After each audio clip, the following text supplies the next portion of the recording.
Good morning বন্ধুরা। আর আজ good মর্নিংয়ের পাশাপাশি আজ বছরের প্রথম দিন। আর বছরের প্রথম দিনটা আমি আমার ঠাকুর ঘর থেকেই শুরু করলাম।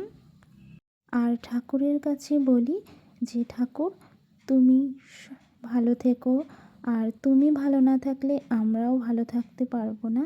তাই ঠাকুর যেন খুব ভালো থাকে এটাই ঠাকুরের কাছে বলি। আমার পরিবার ও সকল বন্ধুদেরকে অনেক অনেক ভালো রেখো, এটাই আমি ঠাকুরের কাছে প্রার্থনা জানিয়ে আমি আমার দিনটা শুরু করলাম। 2025কে পেছনে রেখে 2026-এর পথে আমরা পাড়ি দিতে চললাম। ঈশ্বরের কাছে এটাই বলি, 2025-এর অসম্পূর্ণ যেই কাজগুলো আমার এবং আমার বন্ধুদের থেকে গেছে সেগুলো যেন 2026-এ অবশ্যই পূরণ হয়। ঠাকুরের কাছে এই প্রার্থনাই জানাই। আমি কর্পূর দিয়ে আরতি করে আমি সমস্ত ঘরে আমি কর্পূরটা ছড়িয়ে দিচ্ছি। সকাল সকাল পুজো দিয়ে মনটা বড় ভালো লাগলো, খুব শান্তি লাভ হলো। ঠাকুরকে আরতি দেখিয়ে আমি ঠাকুরের প্রণাম সেরে নিলাম।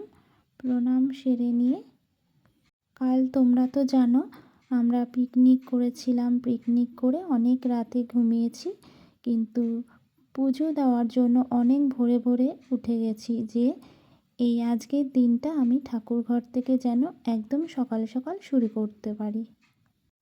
আর বলি ঠাকুর তুমি সকলকে ভালো রেখো, সকলের মঙ্গল করো। সাথে মনটা খুব খারাপ হয়ে গেল, কারণ না ফেরার দেশে আমার পাড়ি দেওয়া দুই বাবাকে আমি আমার প্রণাম জানিয়ে দিলাম আর তাদের আশীর্বাদও নিয়ে নিলাম।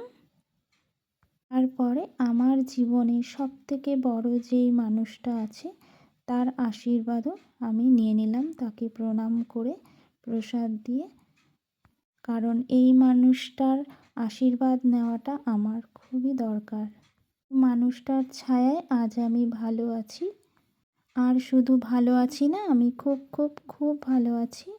যে আমার দুঃখে দুঃখী আর আমার সুখে সুখী হয়।